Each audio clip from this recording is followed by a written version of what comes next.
رسوله النبي الأمين الحنين الكريم الرؤوف.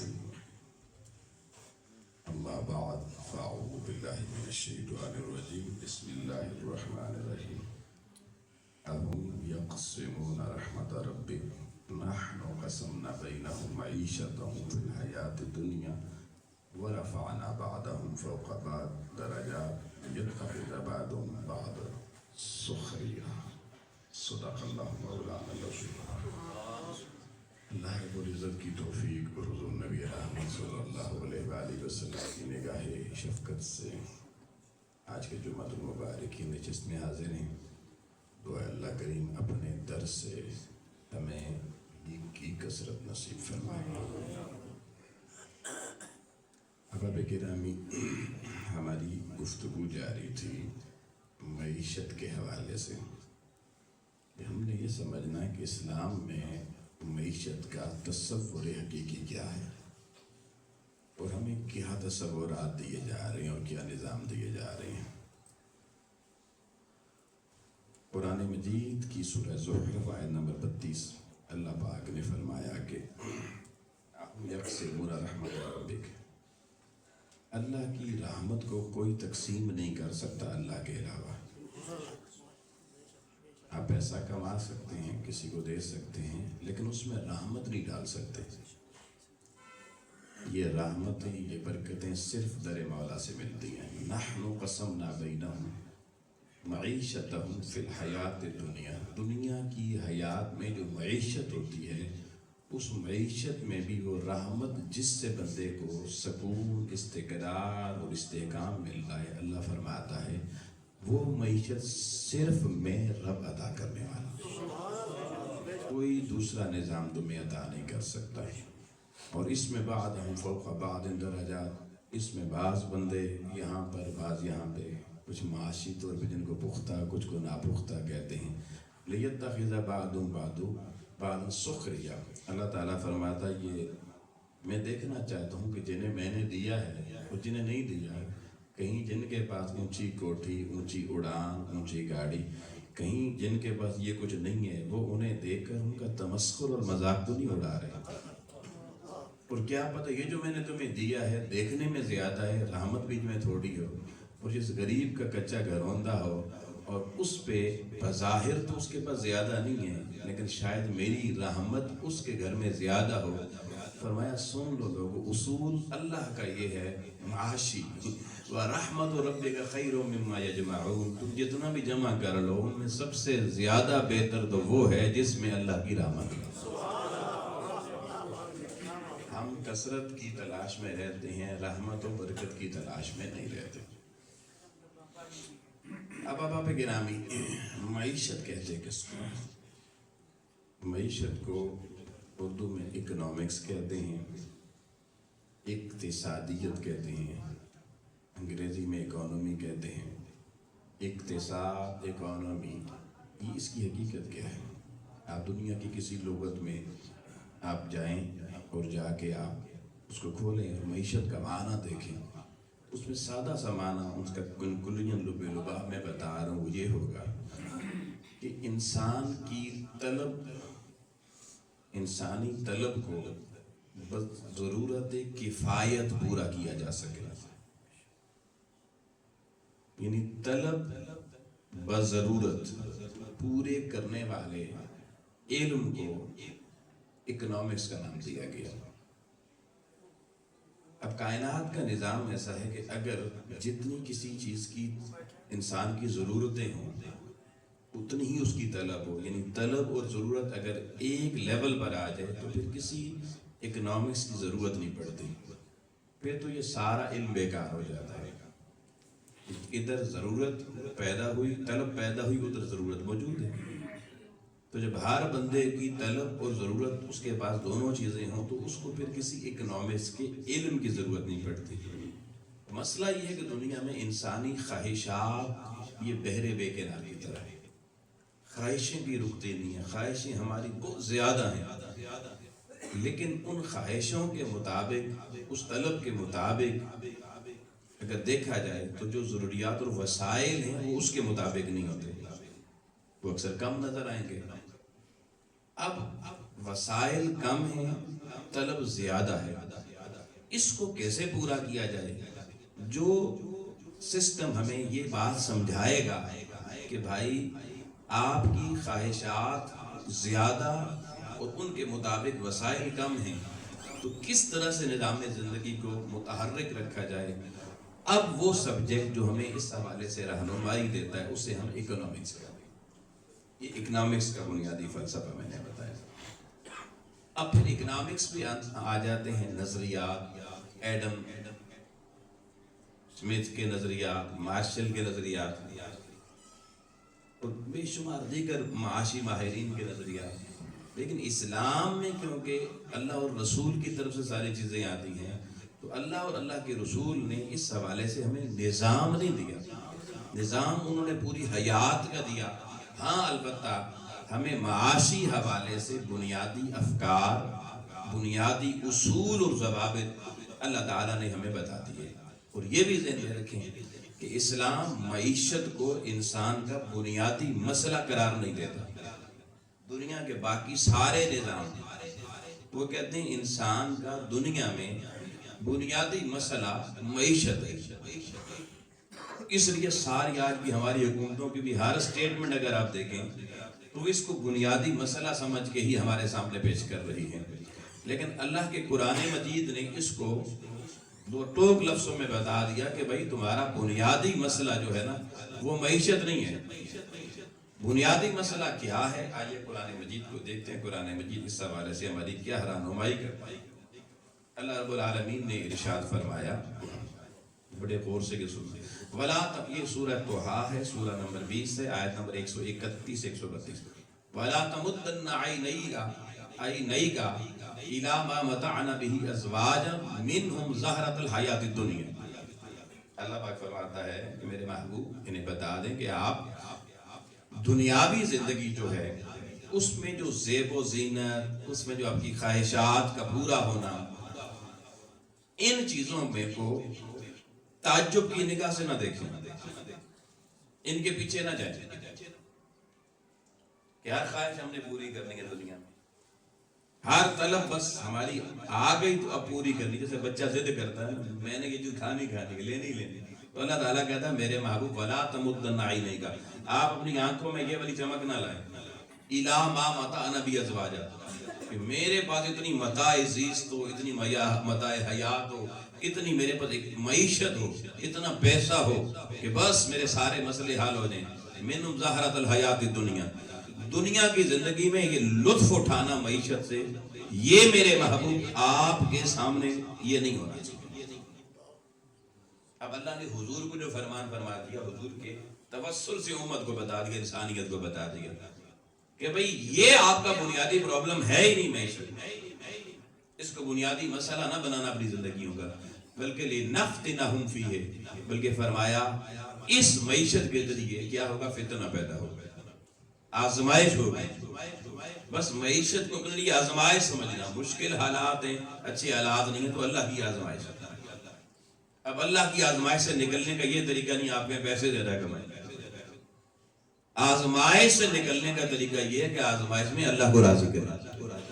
ہم اللہ کو راضی کرنا چھوڑ چکے ہیں اور معاشی مسئلہ حل کرنے چلنے، حکومتیں ہوں یا عوام ہو، وزیر خزانہ ہو یا دنیا کا کوئی نظام، خرابی بتا رہا ہوں کہاں پر۔ اللہ کہتا ہے یہ تو بنیاد اس میں تمہارے لیے آزمائش ہے، وَرِزْقُ رَبِّكَ، یہ جو تم رزق کماتے ہو نا، یہ رزق اللہ اس کو رزق نہیں کہتا۔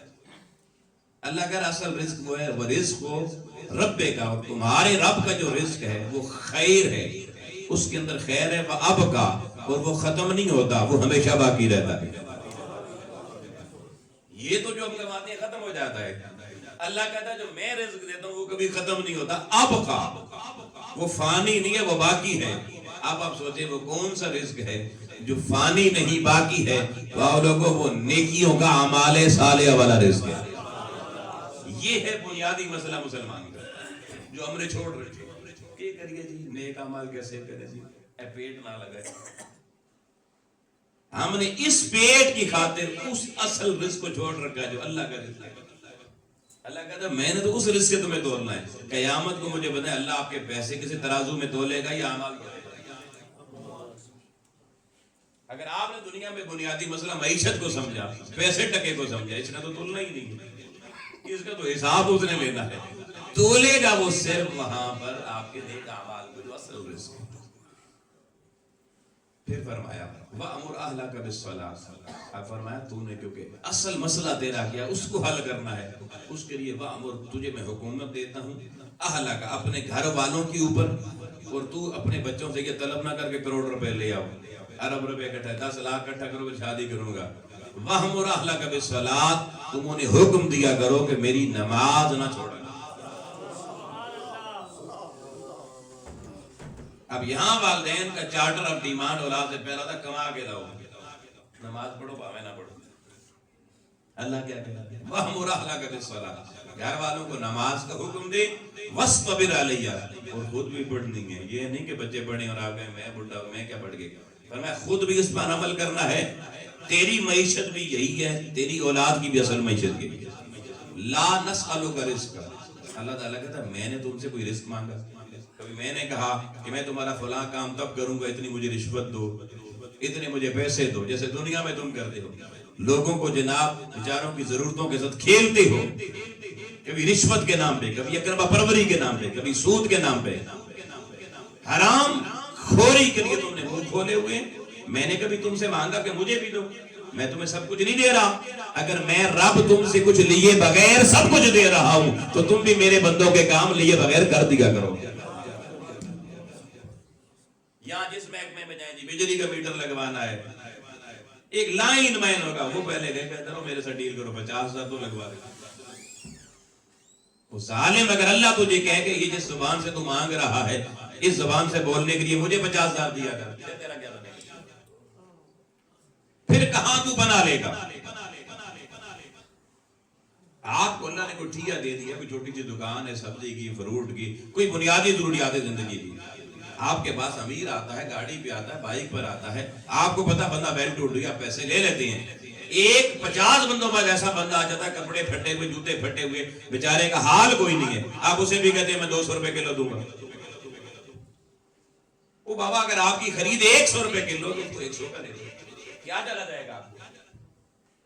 کچھ نہیں آتا. لیکن یہ تصور ہی نہیں ہے نا, وہ نیکی جمع ہی نہیں کرنی, اعمال صالحہ جمع ہی نہیں کرنا, پیسہ جمع کرنا ہے. کبھی کسی نے شام کو اپنے اعمال صالحہ گنے, ہر شام ہم گنتے ہیں پیسے کتنے کمائے. ہر مہینے کون ہے جس نے حساب لگایا وہ اعمال صالحہ کا؟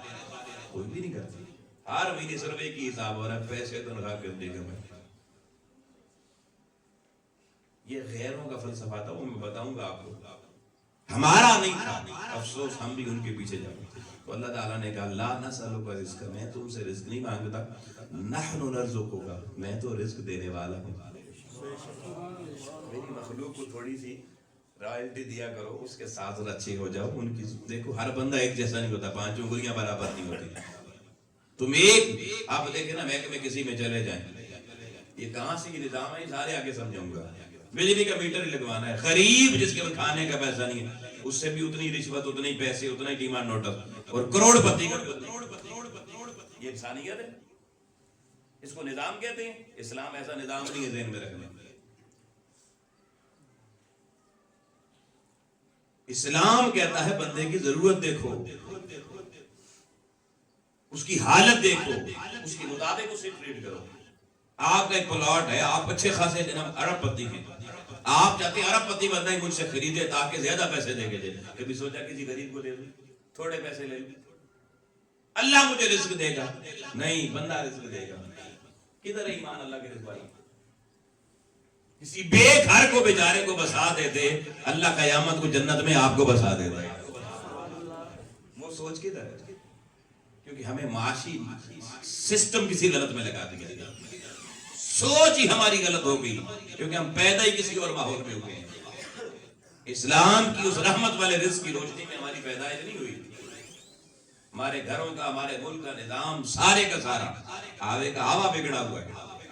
وہ سوچ لوگوں پروان ہی نہیں چڑھی نئی نسل میں اندر, جہاں سے وہ سوچیں آتی. آپ کا بچہ اسی کالج میں جا کے اکنامکس پڑھ کے وہی یا سرمایہ دارانہ نظام کو سپورٹ کرے گا, یا وہی نیشنلائزیشن والا جو سسٹم ہے آمرانہ نظام، اس کے علاوہ وہ کسی کا سپورٹر نہیں ہوگا، اس کو پتہ ہی نہیں ہے کوئی تیسرا اللہ رسول کی بارگاہ سے بھی کوئی ہمیں کو بتانے والی چیز ہے۔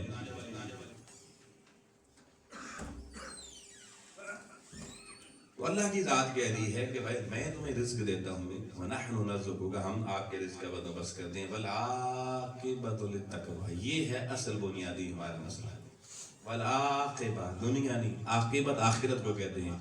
فرمایا جو عاقبت ہے نا جی، جس نے دنیا میں اپنا بنیادی مسئلہ عاقبت کو سمجھا اور اعمال صالحہ اور نیکیوں کی صورت میں تقویٰ، گناہ چھوڑے نیکیاں کمائیں، نیکیاں کما کما کے اپنا آخرت کا بینک بھرا، فرمایا وَالْعَاقِبَةُ لِلتَّقْوَىٰ، ان تقویٰ والوں کے لیے ہی عاقبت میں سب کچھ اللہ کی بارگاہ سے ملنے والا ہے۔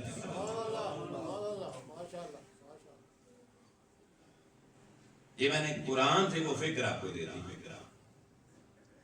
اب آ جائے دوستانی بتاؤ، دنیا کی جتنی بھی معیشت ہے نا، جتنے معاشی نظام دنیا میں دیے گئے ہیں، ان سب کے 4 بنیادی مسائل ہوتے ہیں۔ اگر اس سے پہلے ایک بات اور بنیادی مولانا روم کی زبان سے آپ کو بتاتا ہوں۔ مولانا روم نے بھی نا دنیا کی زندگی، دنیا کا رزق، دنیا کی دولت اور مسلمان کو کیسا ہونا چاہیے، اس حوالے سے آپ نے مثنوی کے اندر بھی رہنمائی فرمائی۔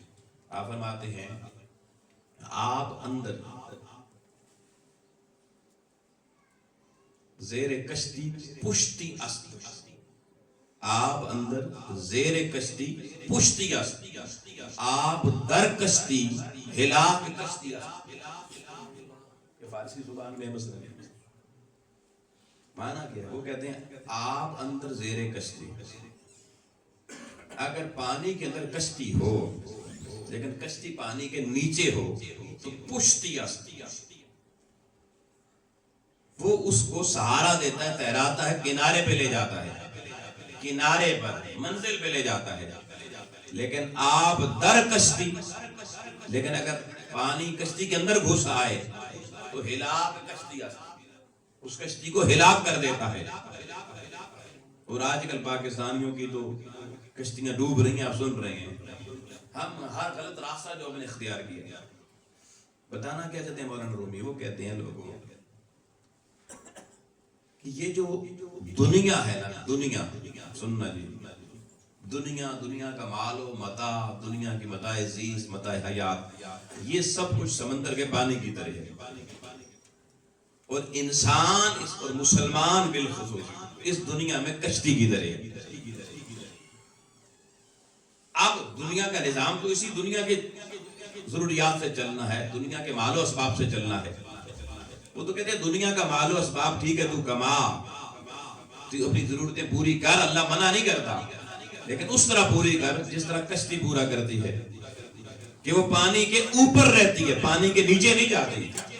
تو جب تک مسلمان اس دنیا میں احباب گرامی اس طرح کی زندگی گزارے گا کہ دنیا کا مال سب کچھ اس کے پاؤں کے نیچے،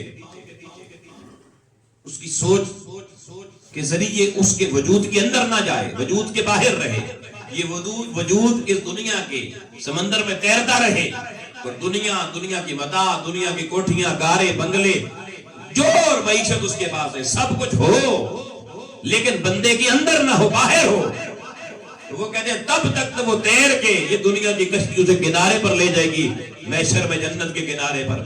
لیکن آؤ جس طرح دنیا میں سمندر کا پانی کشتی میں گھس جائے، کشتی ڈبو دیتا ہے، مولانا رومی کہتے ہیں بندے اسی طریقے سے اگر دنیا کا مال و متاع ضرورتیں پوری کرتے کرتے تو جس دنیا سے محبت ہو گئی، مادیت سے، پیسے سے، ٹکے سے، دنیا کی کوٹھیوں سے، بنگلوں سے، پلاٹوں سے، اور یہ تیرے دل میں سما گئے تو سمجھ لیں ادھر کشتی ڈوب گئی، پانی جس کے اندر گھس گیا۔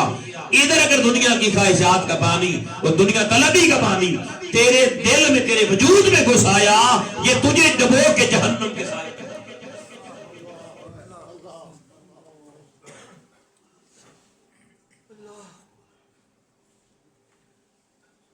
اب میرے حوصلے کو آپ کو داد دینی پڑے گی، میں جس قوم سے بات کر رہا ہوں وہ کہاں کھڑی ہے اور میں اس کو کدھر کی کہانی سنا رہا ہوں۔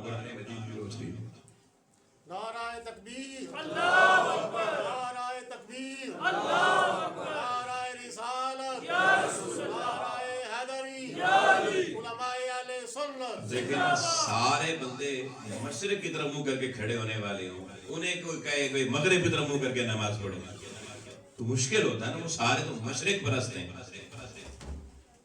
اب میری قوم، ہم جس میں رہ رہے ہیں، مجھے پتا ہے ہم کس طرف جا رہے ہیں، ان کو یہ چیزیں بیان کرنا، ان کو ادھر قائل کرنا یہ آسان نہیں ہے، مجھے بھی پتا ہے، پر میں اپنا فریضہ ادا کروں، مجھے یقین ہے کہ آپ اس پہ سوچیں گے ضرور۔ اب گرامی، 4 بڑے مسائل دنیا کی معیشت جن کی وجہ سے مختلف معاشی نظام لوگوں نے خود بنائے جناب، اور اسلام کو چھوڑا اور اسلام سے رہنمائی نہ ملی، اور یہ 4 مسائل واقعی صحیح ہیں اپنی جگہ پر۔ سب سے پہلا مسئلہ معیشت کا ہوتا ہے ترجیحات کا تعین کرنا۔ کیا؟ ڈٹرمینیشن آف پرائرٹیز، ترجیحات کا تعین، یہ پہلا نقطہ ہے جی معیشت کے مسائل میں۔ نمبر 1 ہو گیا ترجیحات کا تعین۔ دوسرا ہوتا ہے وسائل کی تخصیص، ایلوکیشن آف ریسورسز۔ یہ آپ کو بڑی اکنامکس کی کتابوں میں بھی یہ مل جائیں گے، ایلوکیشن آف ریسورسز، وسائل کی تخصیص کرنا۔ تیسرا مسئلہ ہوتا ہے کہ آمدنی جو ہو اس کی تقسیم کیسے کرنی ہے، ڈسٹریبیوشن آف انکم۔ اور چوتھا ہوتا ہے جس کو کہتے ہیں معاشی ترقی، اکنامک گروتھ۔ یہ لفظ تو آپ سنتے رہتے ہیں، اکنامک گروتھ، اوپر جا رہی ہے نیچے جا رہی ہے۔ یہ 4 بنیادی مسائل ہیں معیشت کے، اور جو بچہ کوئی ادھر اکنامکس پڑھا ہوا بیٹھا ہوگا وہ زیادہ میری بات کو سپورٹ کر رہا ہوگا، سمجھ رہا ہوگا کہ چلے ممبر پہ بیٹھنے والوں کو بھی اکنامکس تھوڑی بہت آتی ہے۔ یہ 4 ہیں جی بنیادی مسائل۔ اب یہ 4 ذرا سمجھ رہے ہیں کہ سب سے پہلے میں نے بتایا آپ کو پہلا مسئلہ یہ ہے ترجیحات کا تعین، ڈٹرمینیشن آف پرائرٹیز، نمبر 1۔ دیکھیں ترجیحات کا تعین معیشت میں یہ مسئلہ کیا ہے، میں آسان کر کے سمجھاؤں۔ آپ کی جیب میں 500 روپیہ ہے، اب آپ کی خواہشات کے مطابق آپ اسے کھانا بھی کھانا ہے، کھا سکتے ہیں، آپ چاہیں اس سے کسی کھیل کے میدان میں چلے جائیں، ٹکٹ خرید کے کھیل کا میچ دیکھ لیں، آپ چاہیں تو اس 500 روپے سے کوئی فلم دیکھ لیں، آپ چاہیں تو اس 500 روپے سے کوئی گھر میں ڈیکوریشن پیس لا کے رکھ دیں، ساری آپ کی خواہشات میں چیزیں ہیں۔ 500 روپے آپ چاہیں تو مسجد میں ڈال دیں، دیکھیں نا یہ ساری چیزیں آپ کے سامنے موجود ہیں۔ اب آپ نے اس 500 روپے کی تقسیم کس طرح سے کرنی ہے کہ آپ نے اپنی بنیادی ضرورت اس کا تعین پہلے کرنا ہے، ڈٹرمینیشن آف پرائرٹیز، کہ اگر میں نے 500 سارا ہی کہیں دے دیا تو بھوکا مر جاؤں گا۔ میری ضرورت کتنی ہے کہ آج کی زندگی 100 روپیہ، 200 روپیہ، 300 روپیہ، 400 یا 500 پورا، اپنی بنیادی ضرورت ہو گئی۔ کھیل نہ بھی دیکھا تو مروں گا نہیں، فلم نہ بھی دیکھی، تھیٹر نہ بھی دیکھا مروں گا نہیں، کپڑے عالی شان نہ بھی خریدے تو مروں گا نہیں، چلو 70 ڈھانپا ہوا ہے۔ سب سے پہلے بنیادی ضرورت ترجیحات کا تعین، پھر وہ ہو گیا، اب پیسے بچ گئے۔ اب دوسری چیز ہے کہ اس بنیادی ضرورت جینے کے بعد جینے کے مقصد پہ آ جانا ہے، جینے کا مقصد ہے آخرت سنوارنا۔ اب وہ پیسہ پہلے وہاں لگائیں جس سے آخرت سنورے۔ یہ تو میں نے ایک مسلمان کو بتایا ترجیحات کا تعین، جو مسلمان ہے اس کی اپنی ترجیحات ہے، وہ کہتا ہے پہلے کھانا کھاؤ، کھانے کے بعد پھر فیکٹری لگاؤ اور زیادہ پیسے کماؤ۔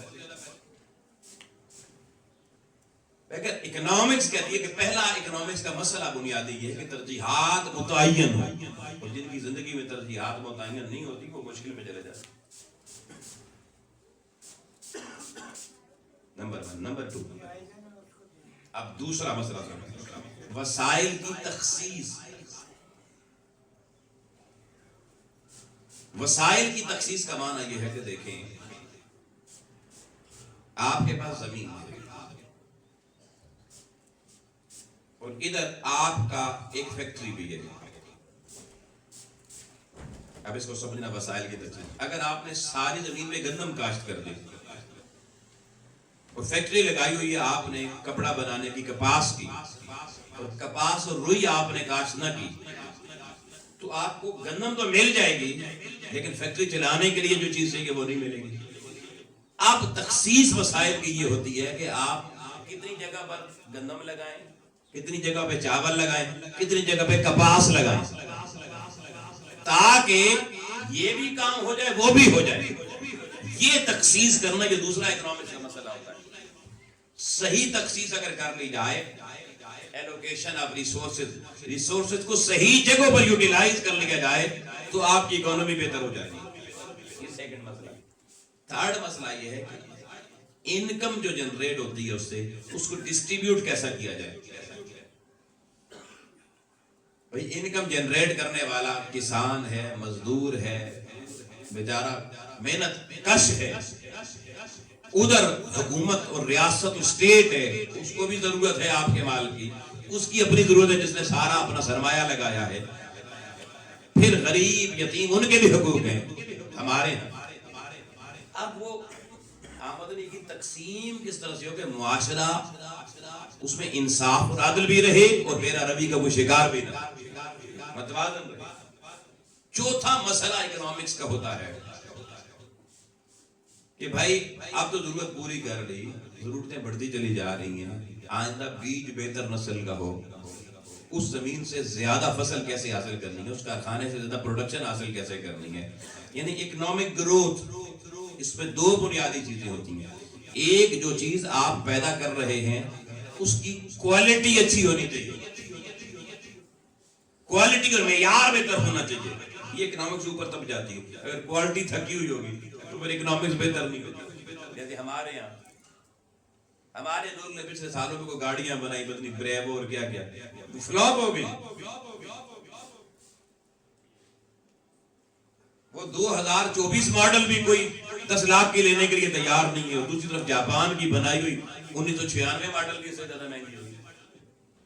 وجہ کہ بھائی اکنامک گروتھ، پھر کہتے ہیں ملک ترقی نہیں کرتا۔ ترقی کرنے کے لیے اکنامک گروتھ کے لیے چاہیے یہ ہوتا ہے کہ آپ کی چیز کی کوالٹی اچھی ہو، اور کوالٹی کے بعد پھر دیکھنا پڑتا ہے کوانٹٹی، جتنی ضرورت ہے وہ بھی پوری کر رہی ہے یا نہیں۔ اب کوالٹی اچھے کرتے کرتے کوانٹٹی نہ بنے، تو کوالٹی اور کوانٹٹی یہ دونوں جب معیشت میں مینٹین ہوتی ہیں اکارڈنگ ٹو ضرورت، اس کو کہتے ہیں اب یہاں سے اکنامک گروتھ، معیشت مستحکم، معیشت بہتری کی طرف جا رہی ہے۔ یہ چار بنیادی مسائل معیشت ہیں۔ آپ لوگوں، انسانیت نے ان مسائل کو حل کرنے کے لیے اسلام کے پرچم کو نہیں ڈھونڈا، بلکہ اسلام والوں نے بھی چھوڑ دیا۔ اس کے مقابل دو نظام کائنات نے خود وضع کیا۔ اس میں ایک کو سرمایہ دارانہ نظام کہتے ہیں، کیپٹلزم جس کو بولا جاتا ہے، اور ایک کو اشتراکیت کا نظام کہا جاتا ہے۔ میں بالکل آسان دو لفظوں میں ان کی وضاحت کر دوں۔ سرمایہ دارانہ نظام یہ ہے کہ ہر انسان کو اپنی معیشت کے لیے آزاد چھوڑ دیا جائے، جس کی مرضی فیکٹری لگائے، جس کی مرضی فصل لگائے، جس کی مرضی دکان کھولے، جو مرضی کرے، بندہ آزاد ہونا چاہیے۔ یہ سرمایہ دارانہ نظام ہے۔ اسی سے اجارت داری کے نظام نے جنم لیا۔ اور دوسرا جو اشتراکیت کا نظام ہے، جو رشیا نے شروع کیا امریکہ کے مقابلے میں، سرمایہ دارانہ نظام ادھر مغرب سے آیا، اور اس کے مقابلے میں کیپٹلزم کے مقابلے میں سوشلزم کا ایک نظام روس نے دیا، اور وہ کیا تھا؟ وہ اشتراکیت کا نظام تھا، معاشی نظام۔ اشتراکیت میں کیا؟ انہوں نے کہا جی جو عوام ہے اس کی ملکیت میں کوئی چیز نہیں ہونی چاہیے، نیشنلائزیشن کا سسٹم، فیکٹریاں ساری گورنمنٹ، ادارے سارے گورنمنٹ کی ہوں، زمینیں ساری گورنمنٹ کی ہوں، each and everything government کی ہو، اور گورنمنٹ اس پر پلان بھی کرنے والی خود ہو، اور صرف لوگوں کا کام اس میں جاب کرنا اور اپنا کاروبار کر کے گھر آ جانا اور مہینے بعد تنخواہ۔ نیشنلائزیشن سسٹم، لیکن ہمارے 1970 کے وقت اس نیشنلائزیشن سسٹم کو اڈاپٹ کیا گیا۔ ساری چیزیں قومی تحویل میں، سٹیل مل بھی قومی تحویل میں، پی آئی ای بھی قومی تحویل میں، ریلوے بھی قومی تحویل میں، ایسا ہی ہے نا۔ اور آج حکومتیں کیا کہہ رہی ہیں؟ آپ جناب پرائیویٹائزیشن کی طرف چلے جائیں، تو پرائیویٹائزیشن یہ سرمایہ دارانہ نظام ہے، اور نیشنلائزیشن یہ اشتراکیت ہے۔ سمجھ میں آ گئی یہ نہیں بات؟ میں نے آج آپ کو صرف دو نظام کا تعارف مختصر سمجھا دیا ہے.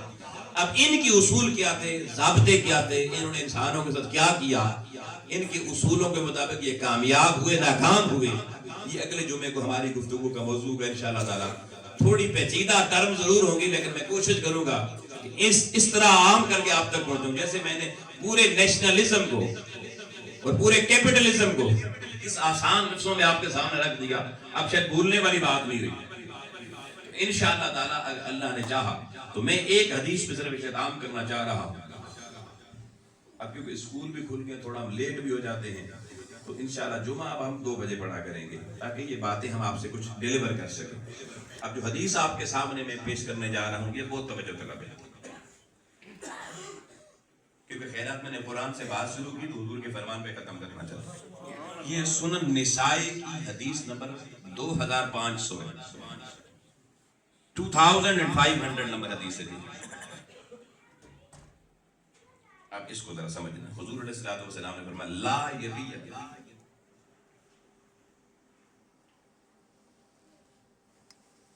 کوئی بندہ فروخت نہ کرے کس کو, کسی دیہاتی کی چیز کو کوئی شہری فروخت نہ کرے.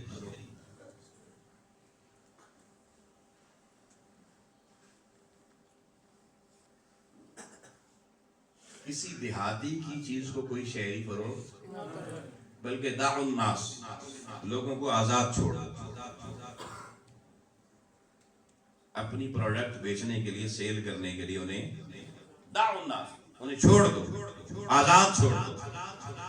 کوئی شہر میں ایسی آپ منڈی, کوئی ایسا نظام نہ بنائیں کہ وہ مجبور ہو بیچارے آپ کے ہاتھوں دیہاتی کمانے والے کہ وہیں بیچ کے جانا ہے, اور اگلوں کا مرضی جو مرضی ریٹ لگا لے, بولی لگا لے. سننا جی, فرمایا یرزق اللہ بعضهم من بعض, اللہ تعالیٰ تمہیں رزق دیتا ہے بعضوں کے ذریعے بعضوں کو دیتا ہے. بعض محنت کر کے رزق اگانے والے ہوتے ہیں, بعض آگے لینے والے ہوتے ہیں, تو بعضوں کے ذریعے بعضوں کو رزق دیتا ہے. یہ حدیث کے چند لفظ میں نے آپ کے سامنے رکھی. اس کے اندر لوگوں کو قیامت تک اتنے بڑے اصول اور ضوابط ہے کہ بندہ حیران ہو جاتا ہے. واہ افکار مصطفیٰ. لیکن جس قوم نے ایڈم سمتھ کے نظریات پڑھے اسے افکار مصطفیٰ کیسے سمجھائے. آج تک آپ نے نہیں سنا کوئی ایسا جملہ جو شاید ممکن ہے جو میں نے ابھی آپ کو حدیث سے دیا ہے. حضور کہہ رہے ہیں دیہاتی کا مال شہری نہ بیچے. اس کا معنی کیا ہے؟ ہمارا کسان محنت کرتا ہے پورا سال, ابھی بارشیں نہیں ہو رہی, بیچارہ لگا ہوا ہے, پھر بھی دعائیں کر رہا ہے کوئی گندم کی فصل ہو جائے, اور پچھلے سال گندم ہو گئی, آگے گورنمنٹ نے کیا کیا, شہریوں نے کیا کیا, رول گئے نا. وہ رولے یا نہیں رولے؟ اس لیے رولے کہ اس نظام نے رول دیا جو یا کیپٹلزم سے ہے یا نیشنلزم سے آیا ہے. آقا فرماتے ہیں اس بیچارے, اس مزدور کو, محنت کار کو, جس کے بارے میں حضور نے فرمایا یہ اللہ کا یار ہے, القاسم حبیب اللہ, اس کے رزق کو اس کی گردن پہ سریے نہ ڈالو, اس بیچارے کو تنگ نہ کرو, اسے جینے کا حق دو. تم شہر میں بیٹھے گاڑیوں میں موجیں کرتے ہو, وہ دھوپ گرمی میں سردی میں پس جاتا ہے, اسے اپنی پروڈکٹ بیچنے کا حق خود دے دو تاکہ وہ بھی عزت کی زندگی تمہارے معاشرے میں جی سکے. یہ ہے نظام محمد مصطفیٰ کا دیا. کون فالو کر رہا ہے؟ یا بیچارہ جو اگانے والا, پروڈکٹ تیار کرنے والا, اس بیچارے کی زندگی تقدیر کبھی نہیں بدلتی, اور اگلے ہاتھ سب کچھ کما کے لے جائے جنہوں نے محنت کچھ بھی نہیں ہوتی. صبح اٹھے منڈی میں گئے اور بوریاں لگائیں اور چل بھائی کروڑ پتی بنے, اور وہ جو 6 مہینے بیچارہ پیٹتا رہا وہ وہیں کا وہیں کا. آؤ لوگو, یہ میں آپ کو, یہ میں نے صرف حدیث ہوتی ہے بڑی آپ کو سمجھ آئے کہ ہم نے کس دامن کو چھوڑ دیا ہے. معاشرے میں افراد و تفرید کیوں آ گئی, معاشرہ امبیلنس کیوں ہو گیا. یہ سارا بیکار اس لیے ہے کہ جب سے ہم نے پیغمبر اسلام کے دیے ہوئے افکار سے اپنی نگاہیں اور اللہ رسول کے دیے ہوئے اصول و ضوابط سے اپنے آپ کو چھوڑا ہے. حکومتوں نے بھی اور عوام نے بھی ہمیں اللہ نے دنیا کے دروں پر دھکے کھانے کے لیے چھوڑ دیا. پورا معاشرہ عدم تفاوت کا شکار ہو گیا.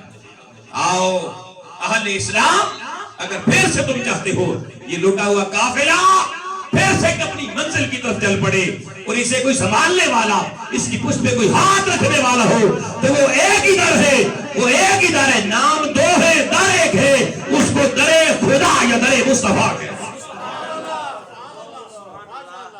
اسی در پہ صرف شنوائی ہے، اسی سے ہماری بقا کا راز ہے۔ اللہ کی بارگاہ میں دعا ہے اللہ کریم کی ذات ہمیں اپنے فرامین کے مطابق، اپنے محبوب علیہ السلام کے اصول و ضوابط کے مطابق معاشرے کو، معیشت کو اور سب کچھ سنوارنے کی توفیق عطا فرمائے۔ وآخر دعوانا